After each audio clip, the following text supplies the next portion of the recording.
काला सच में आप जानेंगे कि क्या राहुल गांधी को 2 साल की सजा मिलेगी।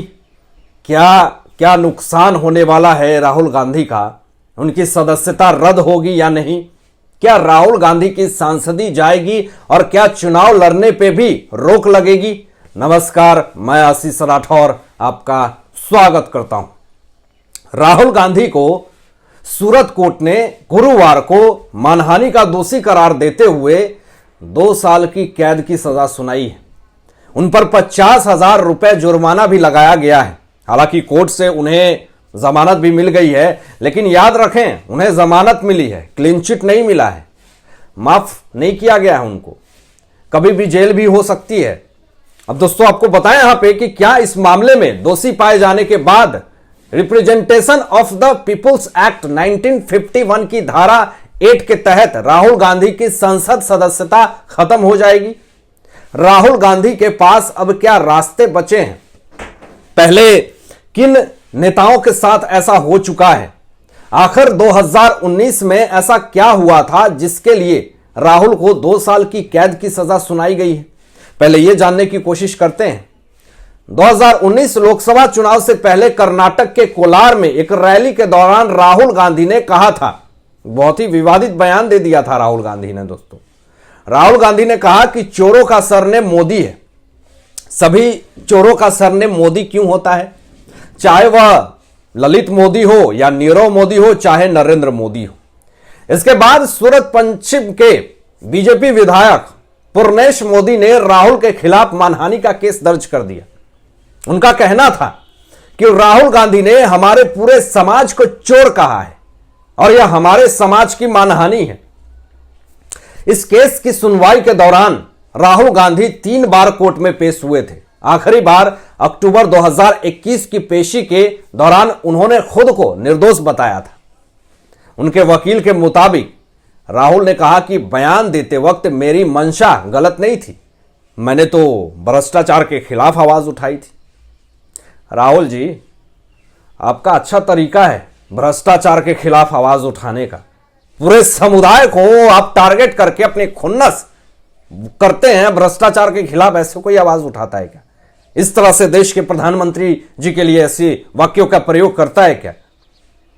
दोस्तों यहां पे आपको बताएं कि सूरत कोर्ट ने गुरुवार को दोषी करार दिया राहुल गांधी को। कोर्ट ने उन्हें 2 साल की सजा और 15,000 का जुर्माना भी लगाया।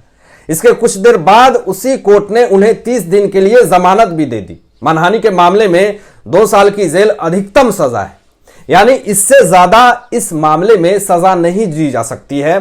राहुल गांधी के वकील बाबू मांगुकिया ने बताया कि मुख्य न्यायिक मजिस्ट्रेट एच वर्मा की कोर्ट ने राहुल गांधी को आईपीसी की धारा 499 और 500 के तहत दोषी ठहराया था। साथ ही उन्हें जमानत दे दी और 30 दिनों के लिए सजा को निलंबित कर दिया ताकि उन्हें हाईकोर्ट में अपील करने का मौका मिल सके। अब सवाल यह खड़ा होता है कि क्या दोषी साबित होने के बाद राहुल गांधी की लोकसभा सदस्यता रद्द हो जाएगी? आपको बताते हैं, Representation of the People's Act 1951 की धारा 8(3) के तहत अगर किसी सांसद या विधायक को किसी अपराध में दोषी ठहराया जाता है और उसे 2 साल या इससे ज्यादा की सजा सुनाई जाती है, तो उसकी संसद या विधानसभा सदस्यता खत्म हो जाएगी। यह सख्त नियम है। वह रिहाई के 6 साल बाद तक चुनाव भी नहीं लड़ पाएगा। आखिर राहुल गांधी के पास क्या अब कोई रास्ता बचा है?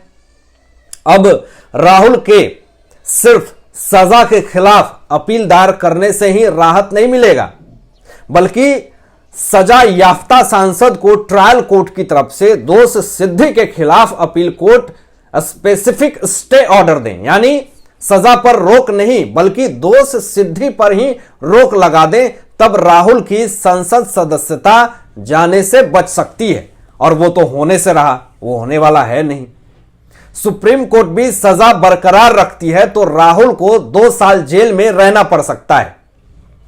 Representation of the people acts 1951 की धारा 8(3) के तहत राहुल रिहाई के 6 साल बाद तक चुनाव नहीं लड़ पाएंगे, यानी लगभग 8 साल तक राहुल गांधी चुनाव नहीं लड़ पाएंगे।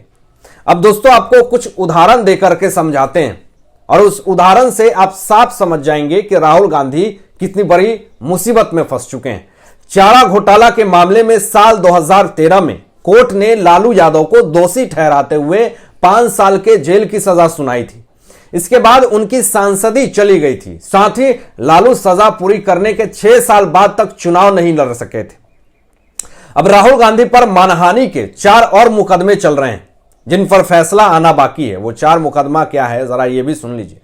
पहला मुकदमा जो उन पे चल रहा है वो 2014 में राहुल गांधी ने संघ पर महात्मा गांधी की हत्या का आरोप लगाया था। एक संघ कार्यकर्ता ने राहुल पर आईपीसी की धारा 499 और 500 के तहत मामला दर्ज करवाया था। यह केस महाराष्ट्र के भिवंडी कोर्ट में अभी भी चल रहा है।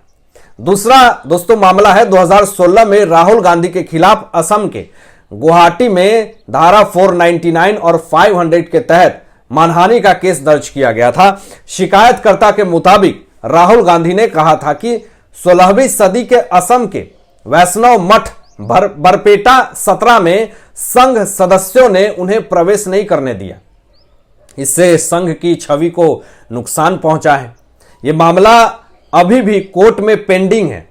तीसरा दोस्तों बड़ा मामला है 2018 में राहुल गांधी के खिलाफ झारखंड की राजधानी रांची में एक और केस दर्ज किया गया है। यह केस रांची की सब डिविजनल जुडिशियल मजिस्ट्रेट की कोर्ट में चल रहा है।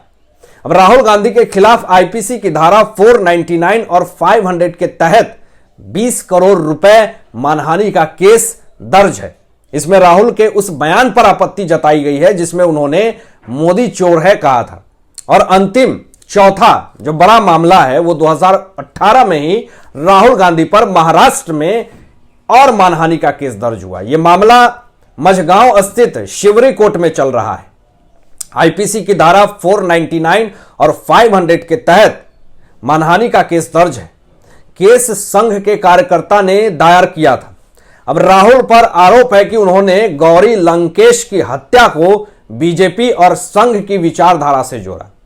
राहुल गांधी अपने बयानों की वजह से इतनी बड़ी बड़ी समस्याओं से घिर जाते हैं, फिर भी उनकी आदत नहीं छूटती है। आने वाले समय में अगर यूं ही अपनी बयानबाजी और बकबक करते रहेंगे बिना सोचे समझे तो कांग्रेस की पार्टी तो खतरे में आ जाएगी। ये नहीं सोच रहे हैं राहुल गांधी, लेकिन जब कुछ बेफजूल की बयानबाजी कर देते हैं तो प्रियंका गांधी राहुल गांधी की बहन कहती हैं कि मेरे भाई को क्या हो गया है। लेकिन यह भी जरा समझाएं कि राहुल गांधी जब कुछ भी बयान देते हैं तो वो सोचते नहीं हैं कि आने वाले समय में कितनी बड़ी समस्याओं में मैं फंस सकता हूं।